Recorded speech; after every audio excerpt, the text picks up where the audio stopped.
Hey everybody, welcome to the Muckrake Podcast. I'm Jared Yates, Sexton. I'm here with Nick Hauselman. Nick, how you doing, bud? I'm doing okay, but it's not an easy day for democracy. I'll tell you Yeah, that. some people call it a shit day. We got on here after the debate on Thursday. I think we made a lot of news with the people who watched and listened to us, and we watched all hell break loose afterwards. We were going to come on here and talk about that, which we still will, because it's a major story, a developing story that keeps going on. What has happened with Joe Biden, the Democratic Party? But Nick, this morning the Supreme Court threw us all a curveball. We're going to have later on Dr. Adam Winkler, a constitutional law professor from UCLA, to talk with us about this ruling. But 6-3 in the case of Trump v. the United States, the Supreme Court has ruled that the President of the United States of America has immunity from prosecution when performing quote unquote official actions. It still to be determined whether or not January 6th and an attempted coup was an official action or unofficial action. It sure seems like Chief Justice John Roberts has his thoughts, but I have to imagine this is probably a good day wherever in the hell Richard Milhous Nixon is. And for people who might remember, this was once a controversial quote. Well, when the president does it, that means that it is not illegal. By definition. Exactly. Cool. Nick, do you remember when that was like one of the most absurd things ever, and it only added to Richard Nixon's disgrace, and everybody laughed about that and pretended like it was, really a terrible thing? That doesn't sound familiar at all, Jared. Oh, that does. Oh, yeah. I don't remember that either. No. Well, no. I mean, as soon as they started rehabbing his image, and we actually had people back in the government who were angry about what happened to him, we knew that this was a collision course towards this. And by the way, I think this is all related to the fact that Gerald Ford pardoned him, because if he was going to be prosecuted and he was going to be found guilty. Nixon was back then, and had that happened, we would have had precedent for a lot of these things and what is legal and what is official action of the president already kind of outlined. We wouldn't have had to have done what the Supreme Court did today. That said, do we have any confidence that the Supreme Court would actually even pay attention to stare decisis and what the precedent was in the past? Well, I mean, they don't really give a shit much in the way. One of the things I've said on this show, Nick, is that the president having immunity from prosecution was a gentleman's agreement for a very long time. There was always the idea that whatever the president did, the president needed to do, and the halls of power would all sort of, circle around them and protect them, and that they weren't going to be prosecuted. The problem with this ruling, putting this in black and white and creating it with precedent, is that now this gives the green light not to go ahead and break laws, which presidents do all the time. You and I talk about this, but to actually give them the green light to do whatever it is that they want without even the concern of prosecution. This is a major development, really troubling. Part of what you and I have talked about, both with what the stolen Supreme Court has done, but also what the Republican Party and the authoritarian movement is doing. This, to be honest with you, this is something that is a milestone on the road that we have been covering and we've been predicting and warning about. And this is a really sad, troubling day.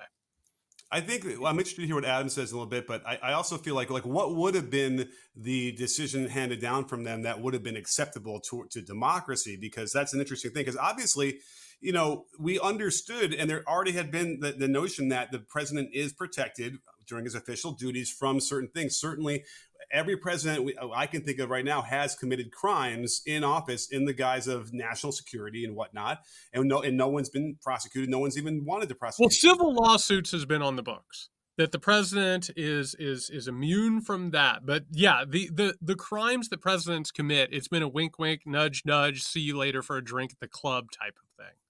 Right. And so as a result, now that they're trying to explicitly make it like this, what they really have done is, and I guess the answer to my question earlier would have been, they probably should have been able to deal with what is and what is not an official act of the president. And instead, they kicked that can down the road and said, you guys got to figure it out in the circuit courts first, and then bring it back to us.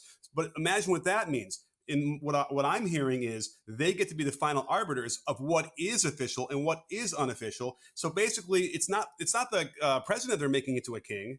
Yep. It's the Supreme Court. because they now anytime this comes up, they're the ones who are going to finally put their foot on the scale and say, okay, Biden, yeah, that was an unofficial act, you're going to go to jail for that. Trump, no, that seems pretty fair. Like, you needed to call Brad Raffensperger and make sure you can get a couple of thousand votes here. That's pretty much an official act because you have to uphold the Constitution of the United States.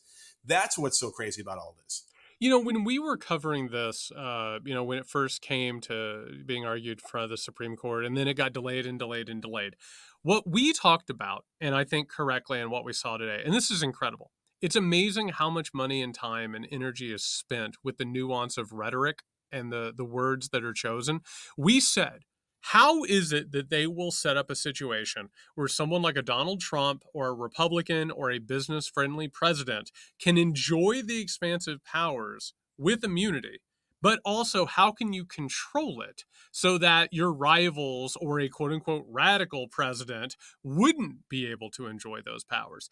This entire thing, the official duties, unofficial duties, that is, you nailed it. It is going to be a subjective moving target that can be used however you possibly want it. And what happened here, when I read it, I gasped. Do you know what I mean? Like, I saw it and I was like, oh, there it is. Mm-hmm. We got there. We figured it out. Undoubtedly, one meeting and one research thing after another figured out where it was going to be. And what you just said is exactly right. The Supreme Court, 6-3. And by the way, fuck John Roberts and fuck everybody who said that John Roberts was some sort of moderate institutionalist who, he might end up being the new swing vote, right? Like, they figured out how to set this thing up exactly the way that they wanted to do it. And you know what? At this point, you have to, you can't even be shocked. That's what they're good at. That's what they do. That's how they do it. And they did it again. Yeah, really, really awful, and also brilliant in its own sort of way. Right. I mean, it's brilliant in a very short-term sense because at some point there will not be. Well, here's the thing: there won't be Democratic candidates in the White House. Won't be Democrats in the White House. Well, yeah. I mean, you have to. Like, what happens if an election gets challenged and ends up at the Supreme Court at this point? Not that we've ever seen that before. Not that happened 24 years ago or anything. Right, that too. And so, but as a result, because of the ages of these justices, they don't have to worry about that for a little while or for a nice long while. And it doesn't even matter at this point because they never should have had this advantage, right? Even when you had a Democrat in the White House and they were nominating, their candidates to be on the Supreme Court, that was completely nullified up bullshit things that McConnell pulled. So you can imagine that will continue to go on in the future. Whenever a Democrat has a chance to nominate a Supreme Court nominee to try and change this court, back to a balance, they'll hold it up and they won't have a vote on it and that can continue. So, like, in theory, it'll be 9-0 of ultra right wing conservatives on the court at some point. This is what people seem to want. It really. It's really staggering how many people either don't realize it or simply want authoritarianism. Well, on that note, there are 3 points I want to hit. First things first. I don't know if you noticed, Nick, but when this ruling got let out, and this is actually going to be one of the themes of the show because we have another big topic that we have to talk about as well. You'll notice that there were a lot of people who were shocked, who were pissed off, and they were scared. Then there were other people, and what did they say immediately? Joe Biden should use these new powers to his advantage. Biden could do this, Biden could do that, Biden could do that. That is embracing illiberal ideas. It's authoritarian creep.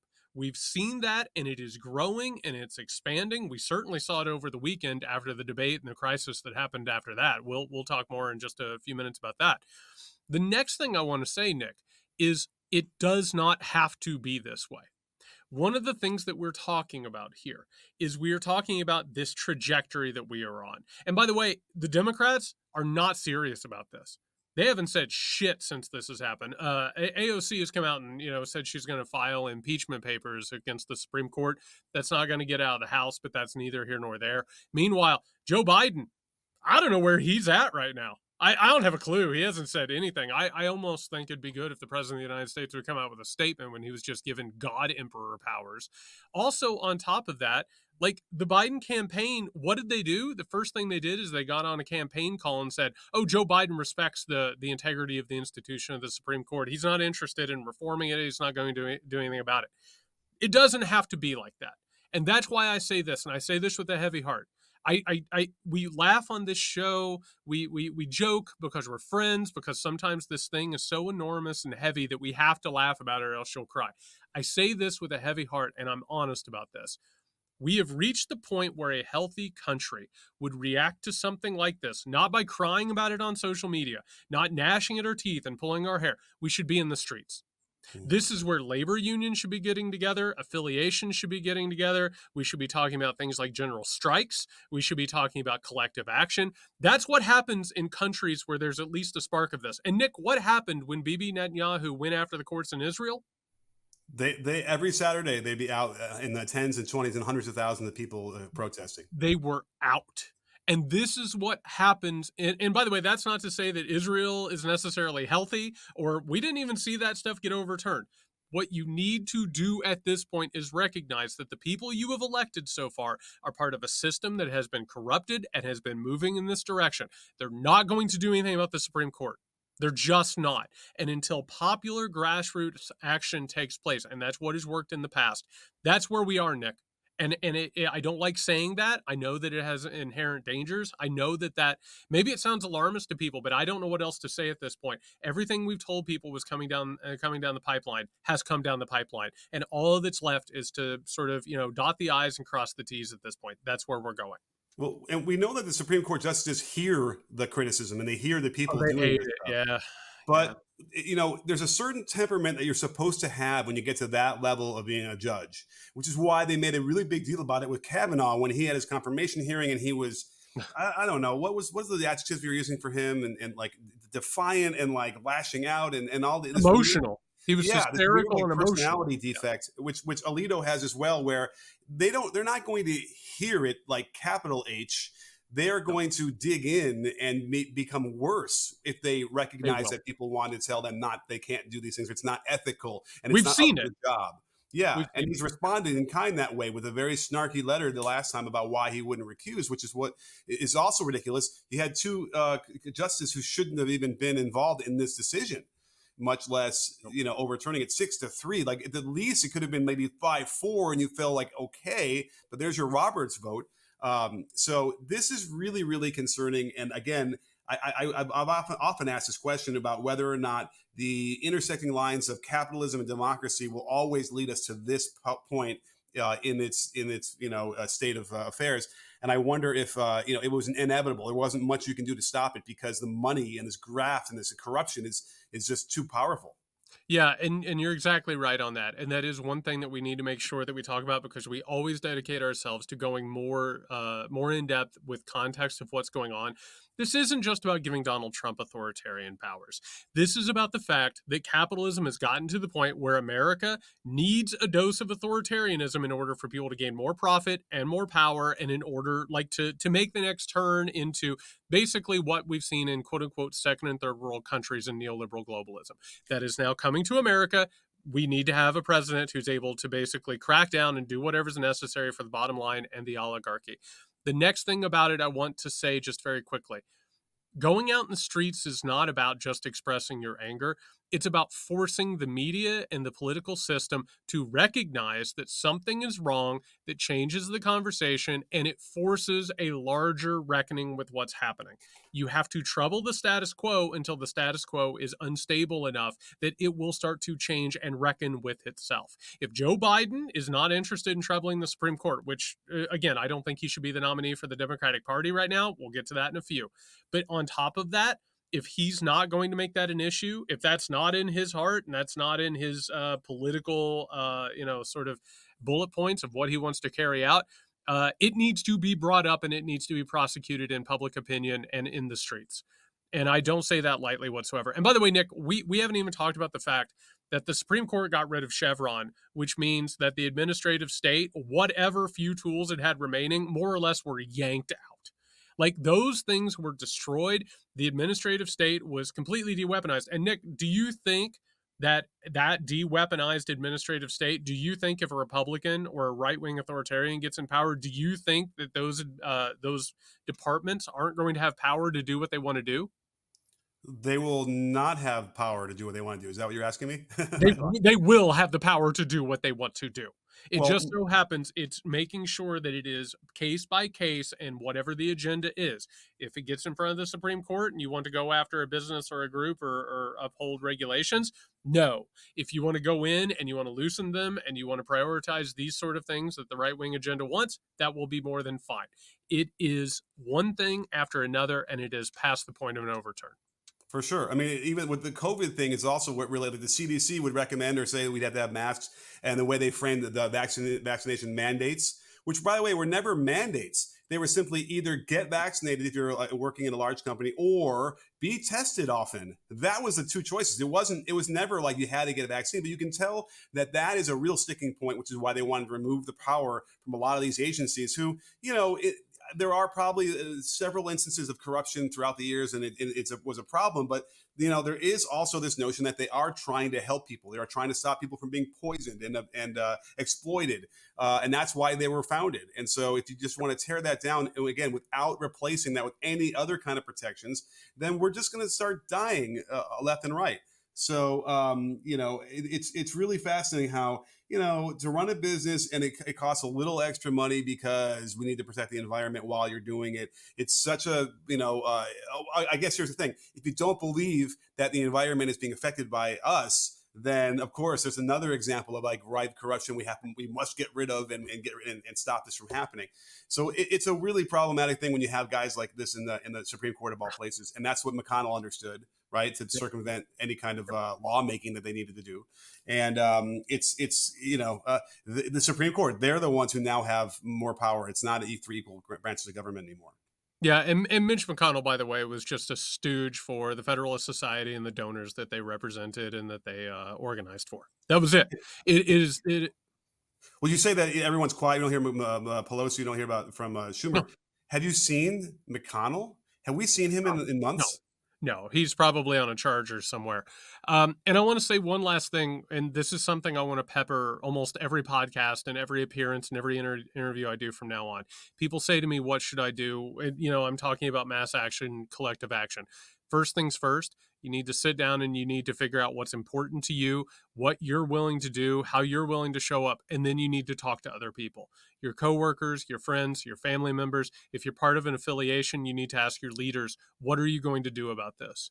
Do you support this? Are you going to stand against this? And I'll have more about that in the near future.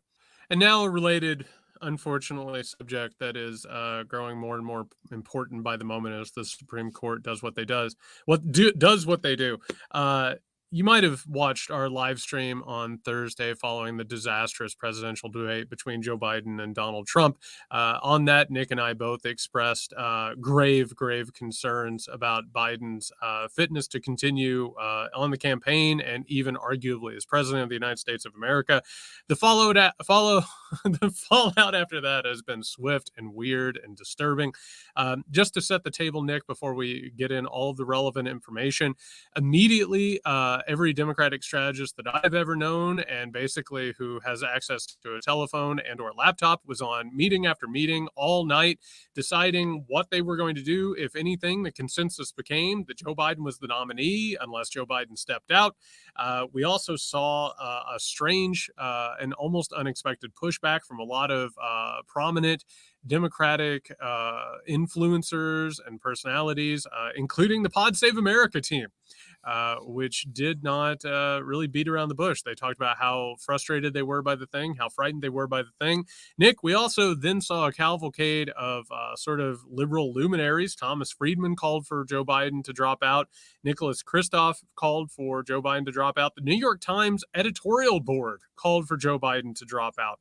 Since then, Biden has met with his family at Camp David. All reports are that they decided not only are they remaining in the race, but that they are ready to go and win the thing. They've got strategies, all kinds of things.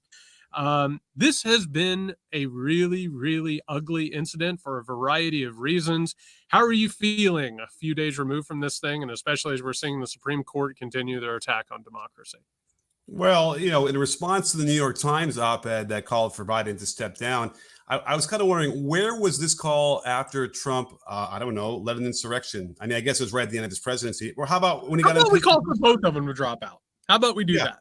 Yeah, like where was that kind of outrage back then when he called Ukraine to try to shake him down for political journalist opponent? Like Sure. that seemed like that would be worthy of saying he should step down as well. So that's, I'm taking that with a grain of salt over the shoulder.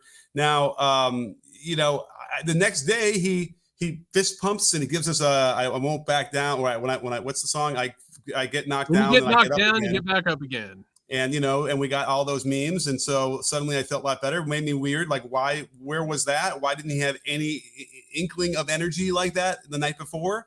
So did that make me feel any better? Like probably not. Nope. So I don't know what to make of all of this, because I started really having those flashes of, you remember when Dianne Feinstein for the last year of her life was propped up in this position when she should have just been with her loved ones and resting comfortably. I started to feel like, are we getting to that territory? Obviously he's more ambulatory, so it's not like he's along that far, but certainly is this Jill Biden doing this and she's the one who being defiant about all this? Because I wonder, in that article we read about Camp David and that they're doing hanging out, it kind of makes me feel like, I'm curious if you felt this way. Does it feel like, Biden is sort of still just sitting there kind of looking around and, wide eyed and not really having an agency in this decision? Okay. So first things first, I want to talk about why this has been so awful. First of all, watching the people react to it in the online sphere, our discourse is broken. We all watched that debate. No one tried to say that Joe Biden did well. And by the way, any talks about what camera angle or lighting or whatever, we watched what we watched. It didn't matter what the camera angle was. We watched the president of the United States of America not only get confused about basic facts and major issues that affect all of us, we watched him get completely and irrevocably lost. It wasn't about camera angles. By the way, everyone says he has a cold. Why is that supposed to make us feel better? The president of the United States of America got a cold and as a result wasn't able to function in his capacity? How's that make anything better? Also, by the way, yeah, he showed up at a rally the next day. He had a teleprompter. Donald Trump can perform great with a teleprompter. It doesn't make him presidential. And on top of that, the problem here, Nick, is this. We don't know in this country how to have hard conversations. And why? Because capitalism and culture and all of it keeps us from having a hard conversation. Personally, I have seen many people that I have loved and respected go through the later years of their lives, and they don't necessarily know when to stop. They don't know necessarily when to quit. And by the way, you know what happens a lot of the time? People are in denial. I'm in denial sometimes. You're in denial sometimes. Our listeners are in denial sometimes. It's hard to face hard facts. I'm But not I'll in tell you denial. what. You're not in denial? No, I'm not in denial. I'm not in denial. You're in denial. I can tell you this. I could not keep up with the DMs, messages, text messages, and phone calls from Democratic strategists. Do you know who knows about this? The people who are in the party who are trying to navigate it. And do you know what else I know? I know that the major people who would be running for the nomination if it wasn't Joe Biden are running shadow polls. They've all got shadow campaigns going. Do you know who the most aggressive person has been? You would think it's Gavin Newsom, and it's not. Let me guess. Well, I don't think it'd be Whitmer. It is Gretchen Whitmer. Gretchen Whitmer has been incredibly aggressive. And by the way, told Joe Biden that he could not win Michigan. Delivered that message personally while running a bunch of these polls. So I'll tell you something. The Democratic apparatus understands it. Do you think that the Pod Save America boys and they're one of the most influential media operations, more influential than MSNBC, for the record, in liberal America.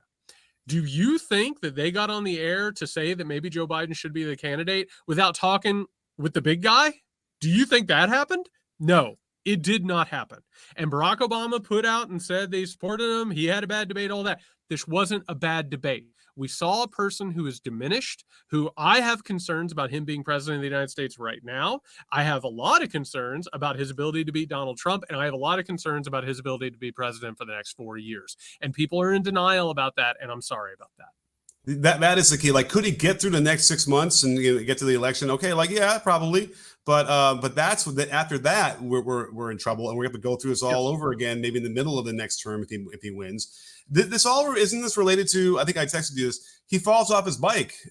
And that was the last we really saw of him being spry and moving around quickly, right? Like that's how fast it could turn. And maybe the bike falling off was a symptom of that as well, which, as we all know, when we have people in our families that have gone through this, you can usually pinpoint something that happened. So this is, it's funny. I remember I said we needed to sleep on it on Thursday night, and just kind of like, let's take a breath for a second, because we were both getting pretty worked up about it.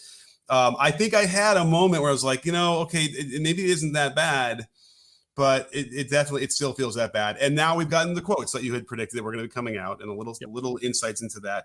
The bottom line for me, like I mentioned earlier, was what the picture has been painted right now about the Camp David hanging out session is that he's sitting on a couch, kind of just looking back and forth while everyone's arguing over his head. That's how it felt, at least. So this is a thing that they need to fix if they can fix it before the election. I agree. I want to make two more points. We're going to have Dr. Winkler on here in just a minute, but I want to make this clear. First things first. I've sat with it. I think the only viable option actually is to move on to Kamala Harris. I think that's the only thing you can do. And for the record, do I understand that Kamala Harris is quite unpopular in certain circles? Absolutely, I do. But I think it's insulting to bring her on the ticket and make her vice president and then somehow or another not engage in the conversation. I think that's very telling when people do that. And for the record, if you are worried about her ability to be president, then what's that say about the fact that you supported her being on the ticket in the first place? That's problematic.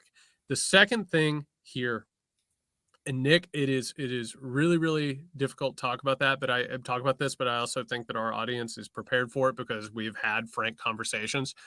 What I am seeing from supporters of Joe Biden and the Democratic Party, it almost exactly mirrors what happened with Donald Trump, which is they're denying the evidence that their eyes and their ears have seen. On top of that, they're cooking up all kinds of conspiracy theories to push this stuff away. You had Governor Tim Walz of Minnesota go on Fox News and say, we have a lot to learn from MAGA and the way that they don't question Donald Trump. And I'm going to say this right now. You can't go down that road. This is the problem when we get in a moment of crisis and we start doing this stuff. We talked about authoritarian creep in the first segment with Supreme Court.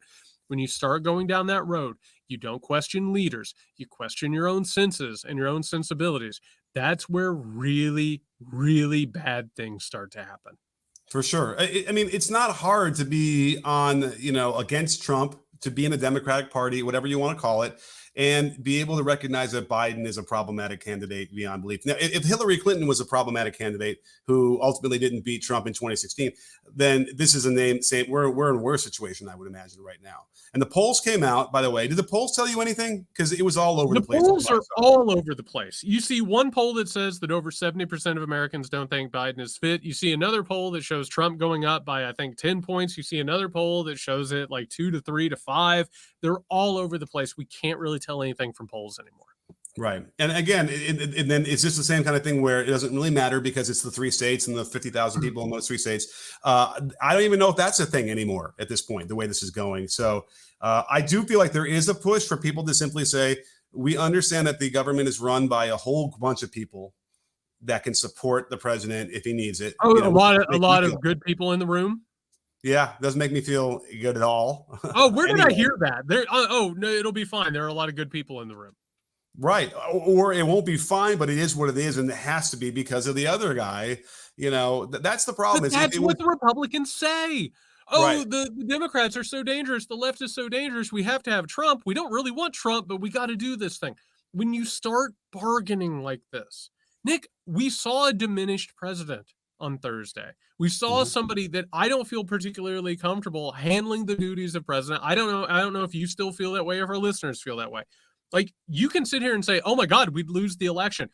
I understand. And I understand Donald Trump is an existential threat, but we need to understand also that we have to approach this thing in a mature way. We can't just be terrified of it. We have to look at what powers and responsibilities are on the line here. My last point I think I would say about this would be, Donald Trump it's going to be a close election, right? We know that it's going to be close, I would think. But anybody else on the Republican ticket running against Biden now would win in the landslide. Ted Cruz would beat Biden, right? In the way it's going Nikki now. Haley would beat him by double digits right now. Yeah. Yeah, that's how sad this whole thing is. If this was like Romney running or whatever, like, like the country probably wouldn't feel as existentially in a crisis, because Romney at least was some version of a moderate back then, and maybe we could have been like, okay, compared to anything else, we wouldn't have known what Trump was like back then. But this is really that's how bad it is. How bad Trump is. That they have a guy that could barely beat someone who is diminished. So that's where we are now, and it's a I don't know what to make of it. It's not great. Not great. Well, listen, speaking of not great, not our guest, but this situation that we're having with the Supreme Court, we are very, very pleased now to be joined by Dr. Adam Winkler, a constitutional law professor at UCLA. Dr. Winkler, thank you so much for joining us. Hey, thanks for having me. Dr. Winkler, we've been looking forward to talking to you. Obviously, this is a momentous is the right word, but it feels bad. We would love to hear your thoughts on the Supreme Court 6-3 decision regarding the immunity case with Donald Trump. Well, this is obviously a hugely important decision. It's the Supreme Court has never decided whether a former president can be criminally prosecuted for things that they've done in office. And obviously, Donald Trump is unprecedented in so many ways. And one of those is that he's the first to be prosecuted for criminal offenses after he has left office. And what the Supreme Court said today was that the president has broad immunity from criminal prosecution for things that he does while president of the United States. The court drew a distinction between what the court called official acts and unofficial acts. Official acts being things that are called for in the Constitution for the president to do, like issue pardons, sign legislation, be commander in chief, make appointments to the federal bureaucracy. And the court said that those things are official acts and the president cannot be prosecuted for them. He can be prosecuted for unofficial acts, things that he does in his capacity as a private citizen or maybe as a candidate for office. However, the court made it much more difficult than people really imagined they would in proving that some act is an unofficial act and that the president would be subject to liability. Well, that's an interesting question. So they're ultimately the final arbiter of what is an official and unofficial act. Is that safe to say? Well, the Supreme Court gets the last word on everything. That's the way that works, But I think more importantly, will really free up the president or whoever the president of the United States is to do all sorts of things that we previously thought would not be acceptable. So, for instance, a president now could, sell a pardon or sell an appointment to a particular federal office. The kind of thing that, remember, Rod Blagojevich, who was the governor of Illinois, got in trouble for when Obama became president and he tried to sell the seat. Remember, he was criminally prosecuted.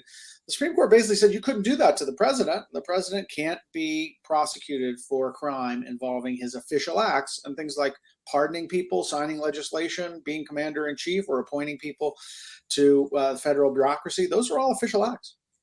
Do you have a good juicy hypothetical now that this has all come out? People are on Twitter talking about it. Do you have a good hypothetical what Biden could do today now that they've unleashed the presidency? Well, I mean, I guess there's any number of things that Biden could do. One of the things that Justice Sotomayor says in the dissenting opinion is, look, if the court is serious that the president cannot be criminally liable for anything involving official acts, well, then he could use the commander-in-chief power to order, Navy SEAL Team 6 to go murder his political rival. And, I think it's obviously a far-fetched example. I don't think that's really going to happen. But nonetheless, she makes the good point. But if it did happen, are you telling me that the president really couldn't be prosecuted criminally for doing that? And what the Supreme Court says is, yes, the president is immune from such criminal prosecution. Dr. Winkler, a lot of people, unfortunately, have been turned into court watchers over the past few years out of necessity. You, obviously, being a professor at UCLA and a constitutional scholar, you've dedicated your life to studying these things. And one of the things I like to do when we talk about this is I like to ask people who have been in it for so long, you've dedicated your life to this. Did you ever think that you would see a day like today? Did you ever think that you would see the Supreme Court rule that a president was immune from prosecution for quote unquote official acts? What's it like for you as an individual to experience what's happened today? It's very surprising, but the surprise is moderated a little bit by the fact that we've had so many, absolutely unprecedented opinions by the Supreme Court since the appointment of the three Trump justices. We've had the court's obviously overturned Roe versus Wade. I never really believed that would happen, but it did. The court has overturned the Chevron case. It overturned a big case on union free speech rights a couple years ago. There's a lot of really foundational 40-year precedents that the court has overturned. And so when the court reaches a decision that seems unimaginable in some ways, it's almost like we should be imagining it. That's what this Supreme Court is. That's what it does. And that's the real problem is I now have to rewrite my syllabus in my constitutional law class. Oh no. And it seems like they took a lot of time to get to this, to release this opinion, and they would have certainly had enough time to weigh in on whether or not the actions around January 6th, which he's been indicted for, are official acts. And yet, as I understand it, they didn't even weigh in on that part. They kind of kicked this can down the road. Do you have any feeling of why they wouldn't have at least cleared that up, seeing as we're in the middle of a campaign season? I think the reason why they didn't clear it up is because they don't really know what to say about it. I don't think they understand what the distinction is and how the distinction will really work in practice. And I think the ultimate effect is delay. That this now requires the lower court, the trial court in the January 7th and January 6th case to now address all of the allegations and whether they're official conduct or unofficial conduct. And then after Trump, loses some of those arguments, and so the court says some stuff is official conduct, well, we might very well see that that'll lead to an appeal to the Court of Appeals, the DC Circuit Court of Appeals, and then maybe even to the Supreme Court again, where we'll once again be asked for them to provide some definition between official and unofficial acts. So I think this puts a real hold on the Trump lit trials for the time being, and probably not just the January 6th. The classified documents, he's going to say some of this was official conduct when I took a hold of these documents. And even if it's not a particularly strong argument, perhaps that's going to have to be appealed and that's going to have to be litigated. And it could be quite some time before we see any kind of trial go forward, even if Donald Trump loses the presidential election. Well, we've heard some of these judges ask questions during this process on this case. So I think you can kind of get a sense of maybe where their head is at already. What do you think? Are they going to say that what he did around January 6th, calling Georgia State, Raffensperger and all the other things that he did, are they going to term this as official acts of the presidency? I think they're going to say a lot of the stuff that he has been charged with is official acts or at the borderline of official acts. There will be some stuff, his dealings with Rudy Giuliani, for instance, and some of the other players who were clearly not part of any kind of official government body. They were just his private attorneys and his private counselors with John Eastman, for instance. I think there's some stuff that's going to survive for sure, but it's going to be a long time before we get there. So, Dr. Winkler, one of the foundations of liberal democracy is the idea that the law is the arbitrary force. It is what goes between us. We're supposed to all be equal in the eyes of the law. I find it very rich that John Roberts, in his hearings in front of the Senate, said nobody is above the law, including the president. Thanks for that. How do you feel looking at the fact? And we were talking about this earlier, the quote unquote official acts, unofficial acts is just some of the most squeezy language that you could ever see. It's completely subjective. It gives the Supreme Court a lot of leeway to do this or that on either side. It reminds me a lot of one of the unprecedented decisions going back to the 2000 election. And we've talked about this on the podcast where they ruled on the election and they said, oh, this is only in this case. There's no precedent here. Don't worry about it, right? Like, what does it say that the law is becoming so subjective and so squishy and so sort of malleable depending upon political ideology and or agenda? Well, I think maybe we're coming to terms with the fact that it's always been pretty manageable and Amen. malleable and very plastic, and it can be molded. And it makes that much more important to think about who's doing the molding and what are the commitments of the people who are doing the molding. And the truth is the justices in the majority of today's Supreme Court were chosen in part because of how they would mold the law in a way that was very friendly to the president of the United States. We saw that today, that they would be hostile to Roe versus Wade. We saw that, a couple years ago, that they would be generally hostile to gun regulation. And although a major gun regulation survived this term in the Supreme Court, kind of surprising, nonetheless, the court has made it much more difficult for gun laws to survive as a general matter. And so we're seeing people who were chosen for their molds now applying those molds to the law. We shouldn't be that surprised. These rulings are the outcome of the 2016 presidential election and the 3 appointments that Donald Trump had, and it just highlights the importance of presidential elections. Nick, I always appreciate when legal scholars get down into the real stuff about how it works. Dr. Winkler, one last thing from me. I'm tired of the weather here. It's too hot. I'm flying out to Los Angeles. I'm taking out some student debt. I'm sitting down in your intro to constitutional law class. I raise my hand on maybe the first or second day. I say, Dr. Winkler, this is obviously a terrible situation. All of this is really, really problematic. What would you advise if you had to talk to me as a young scholar? What is it that we can do in this situation to try and reform the court? Where should this thing go? And of course, you are doing this as a complete thought exercise as an expert. Well, I tell you, Jared, I've faced this question year after year. You wouldn't be the first student to ask me that question on the first day. And truth be told, it's a difficult one to answer. And, what I tend to think at the end of the day is that this is all an exercise in what you were just saying, the malleability and the plasticity of the law. And if we understand that the law is not some, sort of brooding omnipresence in the sky that we're going to just sort of pull down, in some sort of divine job, but rather another product of human interaction and human society that we try to do the best we can, and that the law is fundamentally malleable, then what you have to do is recognize, how do I turn it and use that law so that it makes the world a better place? We see some people who are using and the law maybe make it not a better place. How do you fight that? And how can you use the law and use the Supreme Court to reach the results that you want? Brown versus Board of Education wasn't preordained. It wasn't built into the text of the Constitution. We knew that the courts at the time and the Congress were hostile to racial integration in places like schools.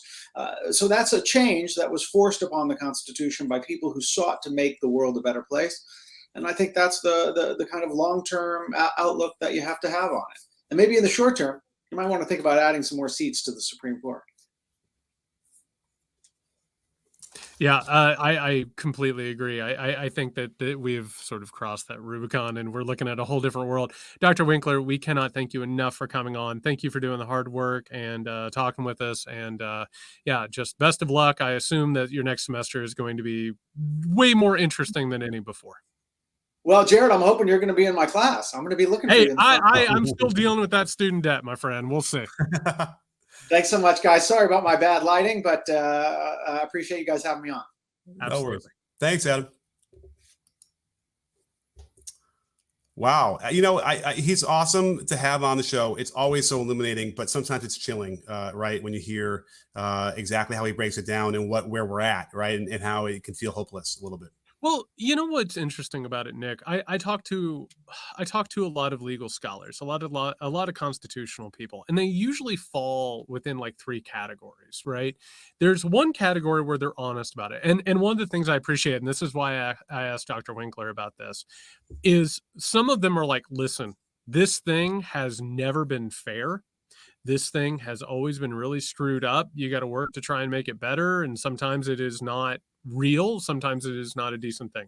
You get a lot of diehards who are like, the law is the law and that is how it is and you can't question it, which is bullshit. It's always been bullshit.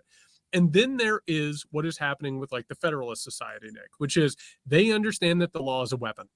They will talk about institutions because institutions protect them, but they understand fundamentally that this is a weapon, and that's what we've seen. They went ahead, they played the game, and for the record, they won. They did it. They did what they set out to do. The oligarchs who have funded them and created this whole thing, they won the game. And the good news is that the game isn't over yet. It's just, it's really getting into the late innings.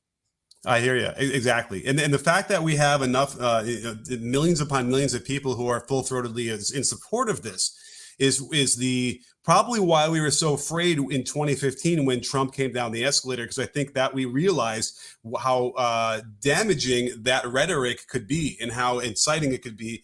But it doesn't, we said this before, it wasn't 2015.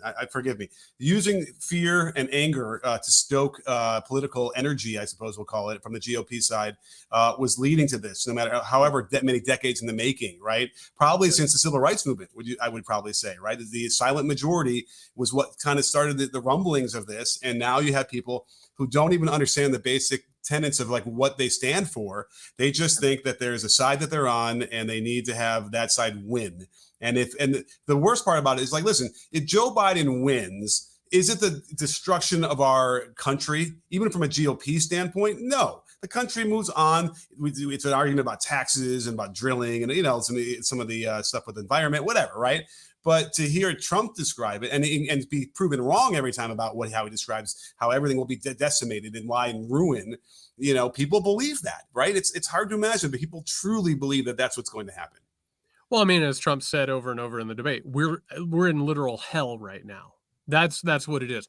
The Republican base mostly does not understand what's going on. They're living in a pseudo reality, is what it is. Apocalyptic fear is the only way that you necessarily get what's happening. Meanwhile, you're exactly right. This goes back to the civil rights movement. This goes back again, Brown v. Board. That's where the Republican Party started to move in that direction. They recognized, they were like, oh, we need to go ahead and tie all these culture war issues into the opposition to desegregation. And that is how this whole thing has picked up speed. And then it moves into the 1970s, where all the wealthy oligarchs in the country got together and they're like, we need to pool our money and we need to take over our culture, our politics, and our judiciary. They did it. And now we're living in the consequences of it because we didn't take it seriously. Nick, speaking of consequences, before we end this episode, we have to turn our eye to a developing situation. It's something we talked about, we warned about, and also we need to look at it as a warning for America. Over in France, where Emmanuel Macron listened to his advisors, much like our president is currently listening to his advisors, he decided to react to the European Union elections by calling for a snap, completely out of the blue election in France. The numbers were bad to begin with. Everybody said, hey, guess what? You ain't got the horses here. And we looked around and we had the first round. National Rally is leading with 33%. Again, the National Rally is Marine Le Pen's xenophobic, right-wing, white supremacist, terror, like far-right authoritarian group. Macron's party came in with 22%. Congrats, big guy. The popular left front that we talked about, it came in second with 28%. There is a second round coming up. Macron has started talking about creating a coalition with the popular left. We'll see if that necessarily works. But right now, it looks like National Rally is poised to take this thing. We're looking at Jordan Bardella, the young apprentice of Marine Le Pen, as the possible new prime minister of France, which would create a hell of a situation. As Le Monde, the newspaper, has said that the right is now on the, quote, doorstep of power. Turns out, when you take gambles like this, they don't pay off. Yeah, I would like maybe more of a postmortem to figure out how many other options Macron ended up having in this situation. But I think the sad reality is, I saw a map of France and what parts of the country were voting, in huge numbers for Marine Le Pen and her party. And it was a lot of rural stuff, right? It was a lot of people out, not in the cities. And it's a lot like here.